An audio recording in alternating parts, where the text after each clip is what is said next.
Programme में एक बार फिर खुशामदीद। आप कामरान साहब समझते हैं कि मियाँ साहब से मुतल्लिक फ़ैसला भी इसी तरह ही है आपके नज़दीक? ज़ाहिर है वो ज़ुबान ज़दाम है। आवाज़ खल्क को क्या कहेंगे? आवाज़ खल्क को तो फिर आप निकारा खुदा ही कहेंगे ना। तो यहाँ पे निकारा खुदा सिर्फ एक जगह पे नहीं है, बहुत जगह पे बज रहा है और डंके की चोट पे बज रहा है। और निज़ामुद्दीन साहबान को जो है ना, वो इस हवाले से कोई परवाह भी नहीं है। शर्म आनी जानी चीज़ है, इज़्ज़त आनी जानी। अच्छा, ठीक है सर, लेकिन आज हमने पीटीआई का एक फ़ैसला देखा है कि उन्होंने सेनेटर सैफुल आबडो साहब के खिलाफ रेफरेंस दायर किया है डिस्क्वालिफिकेशन के हवाले से। आपके हवाले से, आपकी पार्टी के हवाले से भी बात हो रही थी। कोई आपके सेनेटर के हवाले से कोई फ़ैसला हुआ है सर? हमने निकाल बार किया था और पीटीआई से पहले उनको निकाल बार किया था। उसके बाद दूसरा मरहला 63A का आ जाता है। दूसरे मरहले पे जी। जब 63A वाला मरहला आता है, जिसको आज जो है इन्वोक किया है पीटीआई ने।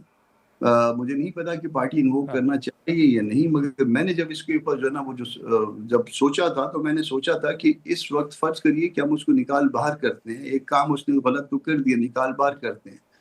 फिर उसके बाद क्या होगा? इस जी। वक्त अददी अक्सरियत बलूचिस्तान असेंबली में जहाँ से किसी ने सेनेटर मुंतखब होना है, तो वो तो किसी और के पास है।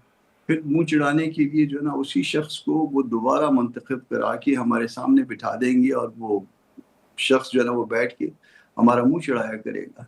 तो फिर क्या करें? तो मौलाना गए हुए थे, सिर्फ सिंध हुँ। का दौरा उन्होंने नहीं किया, बल्कि पंजाब का दौरा भी किया है और अभी तक लाहौर में है।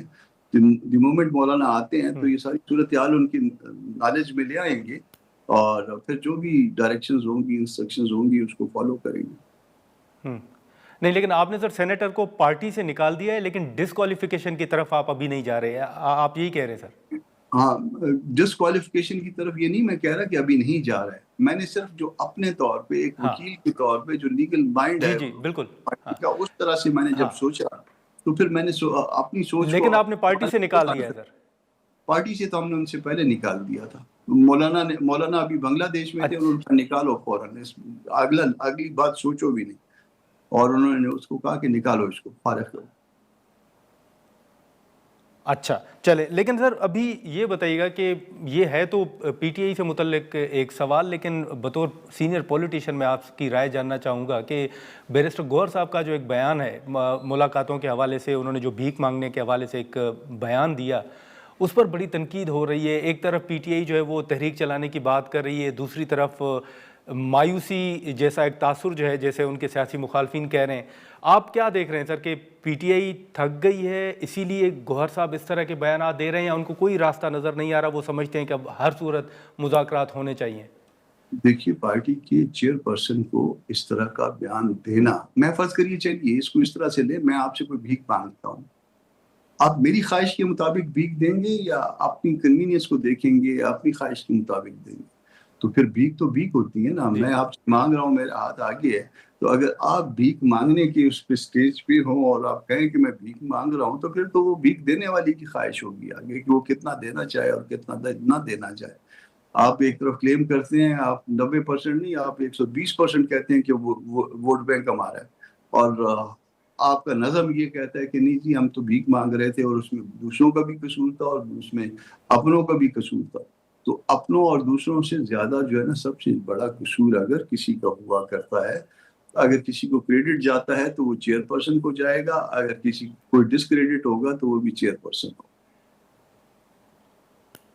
तो आपके नज़दीक बतौर पार्टी चेयरमैन इस तरह का बयान नहीं देना चाहिए था? कतई नहीं देना चाहिए। किस चीज़ की भीख? हम सारे इस मुल्क के शहरी हैं और इसके वफ़ादार शहरी हैं, और कोई जितना भी वफ़ादार हो सकता है, उससे भी ज़्यादा वफ़ादार शहरी। ये हमारा मुल्क है और किस चीज़ की भीख? ये हमारा फंडामेंटल राइट है। और हम जब फंडामेंटल राइट क्लेम करते हैं, तो डंके की चोट पे माँगे, आप हिम्मत से माँगे। उसके लिए भले जितनी मर्ज़ी कास्ट पे करनी पड़े। ये तो पॉलिटिक्स में तो लोगों की जानें जाती हैं, लोग मरते हैं, तो मरते हैं, तो मरते हैं, इट्स ओके। हुँ। हुँ। चलें, चलें, ठीक है। सेनेटर कामरान मुर्तज़ा साहब, बहुत शुक्रिया सर वक्त निकालने का। नाज़रीन, सेनेटर साहब की गुफ्तगू आपने सुनी, जो JUIF और इवन जो सियासी मामलात हैं, उस हवाले से उन्होंने अपनी राय का इज़हार किया। हम यहाँ पर एक मुख्तसर सा ब्रेक लेंगे और ब्रेक के बाद मुस्लिम लीग नून का मौक़िफ़ जानने की कोशिश करेंगे।